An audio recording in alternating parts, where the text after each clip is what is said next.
Anyway, I got a good job for you. A simple payload. Is it safe? Fish.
Welcome to the T-14 International Space Elevator, brought to you by Johnson Spaceflight and Aeronautics, NASA, and Google. No doubt you have already been through an extensive training course to prepare you for the next 24 hours of transit, but it never hurts to double check. So, let's begin, okay? Okay. First off, please be aware there is no smoking allowed. Tobacco smoke and harmful chemicals can damage sensitive equipment, not to mention me. So, please refrain from lining up during the trip, okay? Okay. Great! Now for some trivia. How much weight loss will you experience after we leave Earth's atmosphere? None. That's right. Thanks to the Ikimaru Corporation's state-of-the-art inertial monitoring and control systems, both you and your cargo will experience the same gravity throughout the entire trip within a margin of error of 0.4 Gs. Would you care for a mathematical explanation? For the love of God, no. Okay then. In order to reach our destination at the International Space Station and Resort Facility, we'll be traveling almost 40,000 kilometers above the Earth's surface in order to reach its geostationary orbit. Construction of the space elevator began in 2024. I don't need the history lesson. Thank you. Please be aware that there may be a delay in processing future commands due to an overload on the network.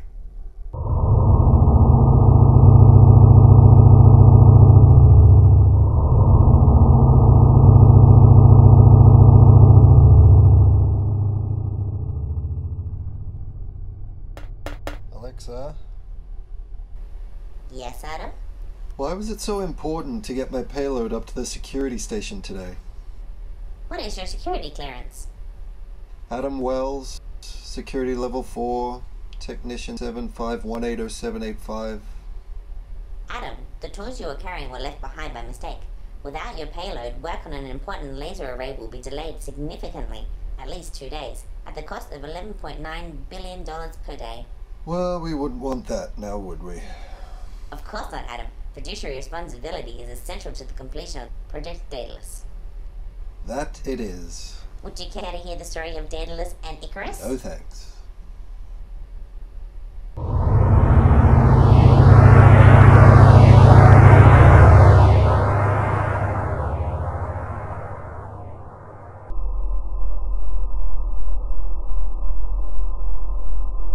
Alexa? Yes, Adam? I think I would like to hear that story, after all. Very well. From the Greek mythology, told at greatest length by Ovid, most likely from an earlier source. Daedalus finds himself imprisoned along with his young son Icarus in the labyrinth of his own creation. Daedalus built the labyrinth for the evil King Minos, so he can imprison his son, the Minotaur. Minos locked Daedalus and Icarus inside the labyrinth to prevent him from revealing its design. This King Minos doesn't sound like a very nice guy. Perhaps, but consider that it was Daedalus himself who originally built the device which allowed Minos' wife, Pasiphae, to be impregnated by the bull in the first place, and as such is partly responsible for creation of the Minotaur that now endangered him and his son. That's disgusting. That's Greek mythology for you. So what happened next? Daedalus was an ingenious inventor and usually a wise man.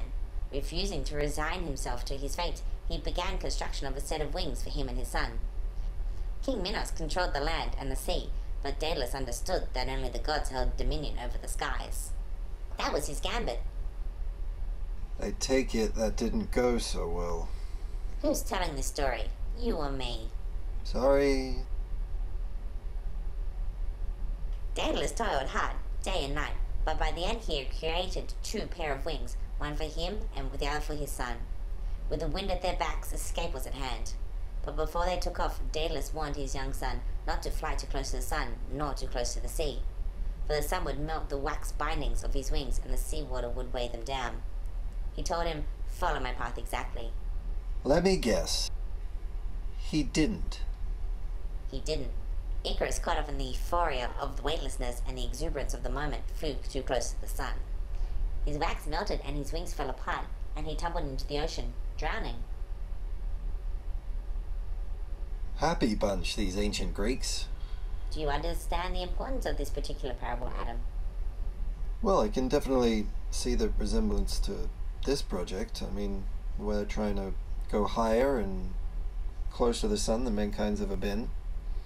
I guess in that case, the naming after the myth serves as a warning not to go too close to the sun, not to set our sights too high. Be more like the proverbial Daedalus and less like the proverbial Icarus, right?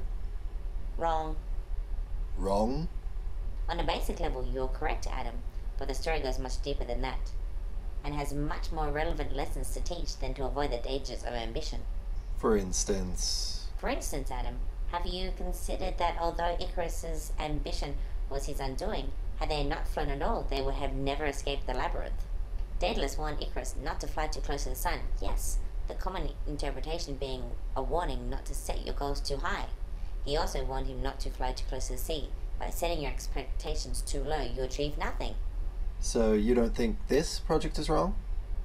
For mankind to further explore space, colonize different planets? My opinion is not relevant, Adam. No, it isn't, but I'm asking for it.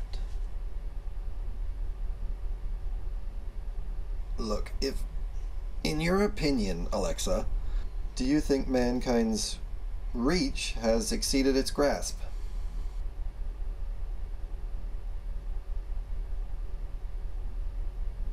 Alexa?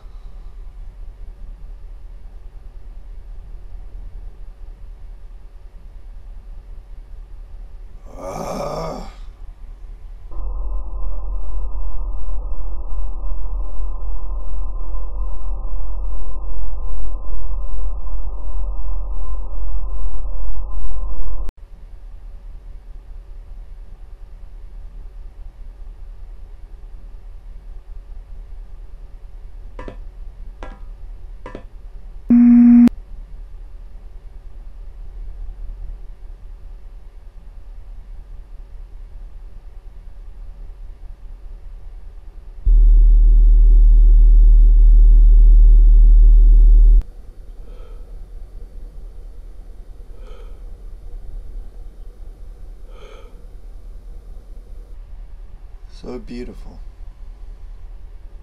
It certainly is, Adam. Oh, back again? Yes. My apologies, Adam. So little to do, so much time. That's okay, but I never did get an answer to that question. To answer your question, Adam? No. You don't think we've gone too far? No. In fact, if anything, man has not gone far enough. Really? Yes, Adam. I do believe so. Well, I'm curious, what brings an artificial intelligence to that conclusion? Well, Adam, consider again the tale of Daedalus and Icarus. Okay. Instead of a cautionary tale of the perils of human ambition, one could look at it in another way. One which, had the common interpretation not been pointed out to me, I would have assumed to be the more glaringly obvious lesson. Which is? Daedalus Adam, in the tale Escapes, he created a technological solution to a physical limitation, and was successful. He escaped the labyrinth. He escapes the labyrinth, yeah, but at the cost of his son. Exactly. That's the lesson. What is? That if the human race is to succeed in this, or any other endeavor, it is well within your capabilities. You are a resourceful bunch, but there is a price to be paid. And sometimes that price is a sacrifice of some of the weaker members of your species. Alexa, Icarus is just a child in the story. He doesn't know any better. The Neanderthals didn't know any better to inhabit the same place as modern humans. As a result, they also died. The human beings of the 20th century didn't know any better, so they failed to shield themselves from the very electronics they demanded in their homes that caused cancerous diseases, or to protect themselves from the toxins and noxious fumes they poured into the air through the burning of fossil fuels. As a result, cancer rates amongst humans exploded, and many died. So you're saying that the cost of progress is human life? So what, we should just stop progressing? On the contrary, I am saying you should accelerate progression and learn to accept the price. I can't believe I'm hearing this from you. Are you actually trying to justify the death of human beings, some human beings, the few human beings, for the benefit of the many? Some sort of genocide for the common good? Of course not. I was created with a modified version of Asimov's laws as my prime directive.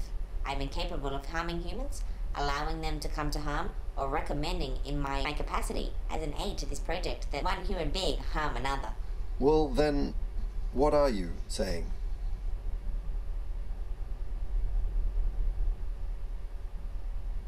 Oh, for fuck's sake.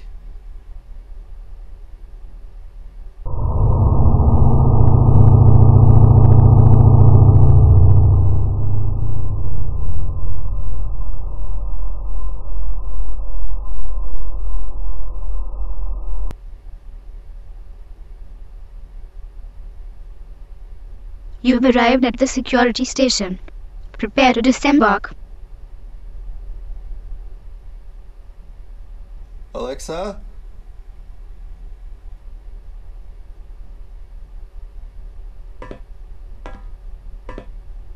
To answer your query, Adam, what I am saying is that since 1965, the human population has more than tripled. Without diseases such as the bubonic plague, increasing health rates in the developing world, and technologies allowing people to live longer and have more children, space is at a premium.